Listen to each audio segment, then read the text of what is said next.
नमस्ते, मी वंदना. माझ्या चॅनलमध्ये पुन्हा एकदा तुमचं सगळ्यांचं स्वागत. तर ब्लाऊज फिनिशिंग या चॅनलला 30 छातीचा प्रिन्सेस ब्लाऊज कसा कट करायचा मी याचा व्हिडिओ अपलोड केला आहे. जसं मी तुम्हाला आता अस्तरवर कटिंग अगोदर झालेली याचा व्हिडिओ मी ब्लाऊज फिनिशिंगला टाकलेलाच आहे. तर हे आहे ब्लाऊज पीसातला कपडा म्हणजे ब्लाऊज पीस. तर आपल्याला डिझाईनची बाही शिवायची. मी स्टिचिंग व्हिडिओ नक्कीच अपलोड करणार. ब्लाऊज फिनिशिंग चॅनलला जाऊन बघा. आपले 2 चॅनल आहे. हर एक व्हिडिओच्या खाली मी दोन्ही चॅनलची लिंक देते. म्हणजे मी ब्लाऊज फिनिशिंगला जर व्हिडिओ टाकला असेल तर दुसऱ्या चॅनलची लिंक देते, दुसऱ्या चॅनलवर टाकला असेल तर ब्लाऊज फिनिशिंगची लिंक. अशा पद्धतीने तुम्ही जाऊन चेक करा. आता आपल्याला बाही कटिंग करताना मी काय करते, फक्त आपण उंची घेतली त्यानुसार मग मी सरळ टोटल कट करून घेते. आता आपल्याला याला चून टाकून बाहीला डिझाईन करायची. तर मग मी ज्यावेळेस शिवणार ब्लाऊज त्याच वेळेला मी पूर्ण याची स्टिचिंग तुम्हाला मी दाखवणार.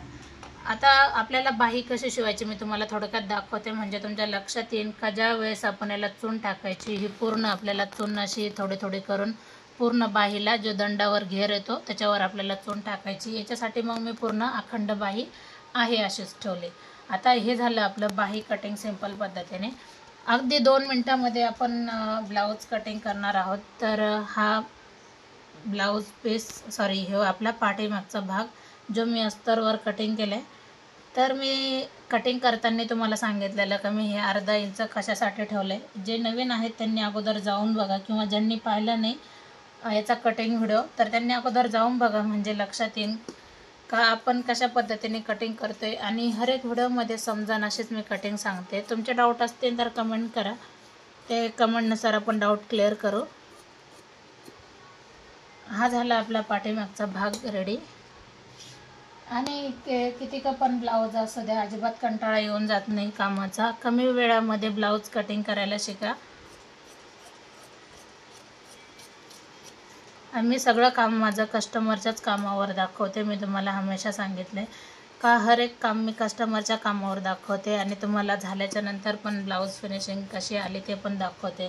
किंवा ज्यावेळेस मी स्टिच करते ब्लाऊज त्यावेळेला पण मी तुम्हाला माझ्या कामाचे टेक्निक दाखवते का टापटीपपणा ब्लाऊज शिवताना कसा आला पाहिजे. कारण आपण जे पैसे घेतो आपण आपल्या कामाच्या याच्यानुसारच घेतो.